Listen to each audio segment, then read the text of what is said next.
Hi, Annabelle Sami. Thank you so much for coming and speaking to British Pakistan Foundation. Can you just give us a little bit of introduction, as in what you do and why you're here? Yeah, of course. I'm Annabelle. I'm a writer. I've mostly written children's books for children aged 7 to 11. But I also write poetry and I'm working on some scripts. And I also work in the arts as a producer. So obviously we can see the books there in front of you as well. How has growing up as a British Pakistani shaped your perspective as a writer? Well, the main reason why I decided to go into writing books for children was because I saw that there was a massive lack of representation of children of colour in general, but also British Pakistani characters. I certainly never read any books as a child with Pakistani characters in. And so I really wanted to do something to change that, basically, and also to write about young British Pakistani girls being adventurous and funny and being the heroes of their own stories. So I think that definitely is what inspired me to write for children, definitely. So Agent Zeba Investigates. Obviously the book is there for everyone to see. Featured as a British Pakistani girl at the center of the story. What inspired you to create Zeba as a character? So I actually worked with someone else on this book. So it was their sort of initial concept, and then I fleshed the story out. And as the series went on, I actually had a lot more input and control over the storylines, which was really nice because then I could put my sort of family experiences and things I wanted to write about into it. But I definitely, again, knew that I wanted to write a girl who's really confident, knows what she's doing, is maybe sometimes like a little bit too confident and bossy, but I think that's nice to have a character that's not perfect.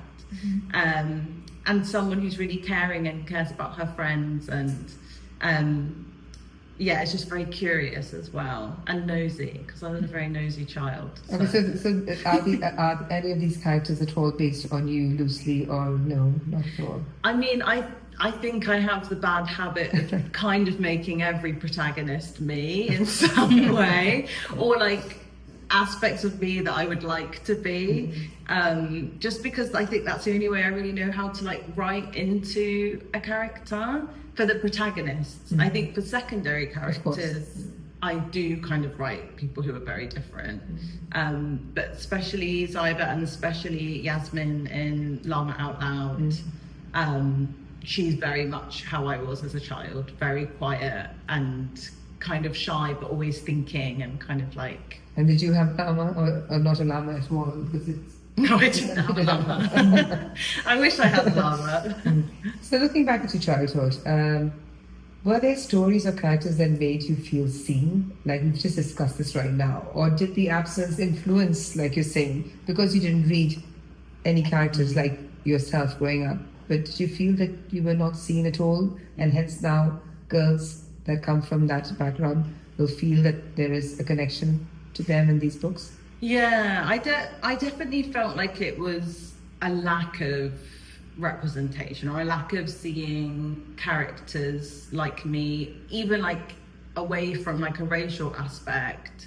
I felt like protagonists of books were always quite confident and outspoken and extroverted, and I definitely wasn't that.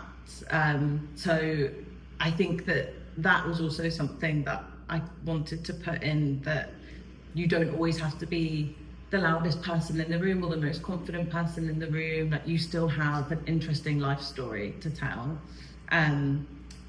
So yeah, I think there were books that I loved and there were characters that I would have liked to have been like a bit more, but it was definitely more aspirational than it was me being like, oh, that's me in a story. So your books often include family and community dynamics. How important are those cultural details in making stories feel authentic? Yeah.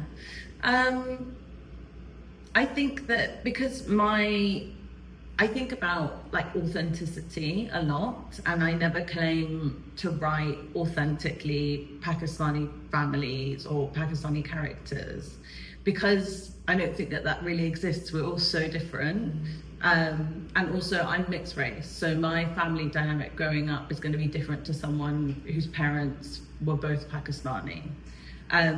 But what I have observed, and what I do think is something that I've put into my stories, are like the dynamics of having a really large, loud family, and a family who loves each other very aggressively, to the point of maybe sometimes that can come across as a bit overbearing, but always comes from a good place. And actually that's something that I have on both sides of my family, my British side and my Pakistani side.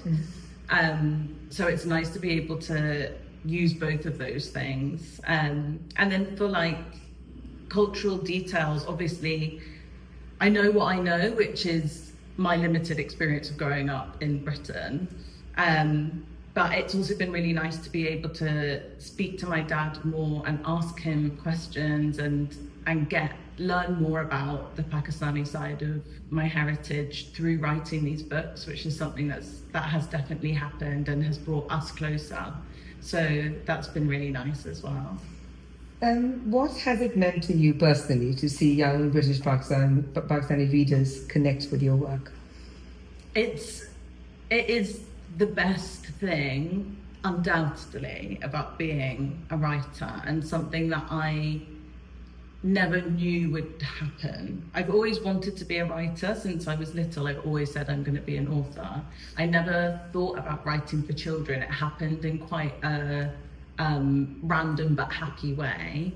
And so to have that outcome of like children coming up to me and being really excited because they say like, oh, my family's Muslim, and the children in this book are Muslim too, or oh, my name's Yasmin and this girl's called Yasmin, or I had like a little girl, or someone told me that their daughter had been feeling really self-conscious about her skin colour and feeling really sad, and then she saw the cover of Agent Zayaba and went, she's brown like me and she's wearing a shalwar kameez, and she was so happy and she was like jumping up and down, and I was like, that, you know, I'm often crying. I'm often crying happy tears. But that's lovely. Yeah, to know that they feel seen and they feel like acceptance through my books is really wonderful. It is wonderful. So for last but not least, for British Pakistani creatives who may feel that the industry isn't built for them, what would you want them to know? Yeah. I think it's hard because I think that even though there is more talk of diversity and getting perspectives from like global majority people, or it still is very much a industry which is based on a white middle class sensibility. And so you do have to know that when you go into it, that you are going to be navigating that, and people will want you to write a certain narrative. They will want you to write about race in every story that you write, and even if you might not necessarily want that to be the focus of the story, and they will want to market you in a certain way. And so I think it's really important going into it that even though there are openings now, and I definitely think that me writing British Pakistani characters helped me publish these books, that you need to be really clear about what your vision is and who you are as a writer, and stick to it, and don't let don't let the industry tell you what type of story to write or what type of writer you are, because you just need to be authentic to you, basically. I think there is space for us, of course there is, and I think that more and more people are wanting to bring us in, but I think it is still very much down to us to sustain our careers within creative industries. And also to like band together as well and make sure we support each other, so we're not alone navigating it all. Now I'm going to do something very different. I'm going to make you choose your favorite child. Which character are you enjoying writing the most about? My favorite character. That's good because people always ask me what my favorite book is, and I can't say Of that. course, because they're all in books. So that's why I'm asking the Yeah. character. Choose your favorite child. Which one is it? My favorite character of these series is probably Yasmin, just because she's the most like me, and I really like her journey from being selective mute to suddenly like being really loud and opinionated by the end of the series. Spoiler. But I'm also writing an adult book at the moment, and I love those protagonists like really, really deeply. There's two. It's a dual narrative. And Can you say the same yeah. thing about it? A little bit of a snippet, or you want to keep it secret? What's coming up with this, or we should be? I could talk about it because I actually won a prize for the like start of it. I haven't finished it. So when is it coming out then? I don't know. Oh. Doesn't have a publisher, but it was like a work in progress prize. So it's public knowledge. So it's dual narrative. So there's a historical narrative, which is about an ayah for a family who were living in colonial India under the British Raj, and she comes to London and is abandoned. And then the modern day storyline is about a university student who comes across the ayah's home in Hackney, where the women were housed, and she sort of starts a journey of discovery into her own heritage and like reclaiming parts of herself that she had hidden before. So watch this space then. Right? To watch this space, yeah. Thank you so much, Annabelle, for coming and taking time out and talking to us. Thank you very much. Thank and best of you. luck with the future ventures. Thank you so much. Thank you.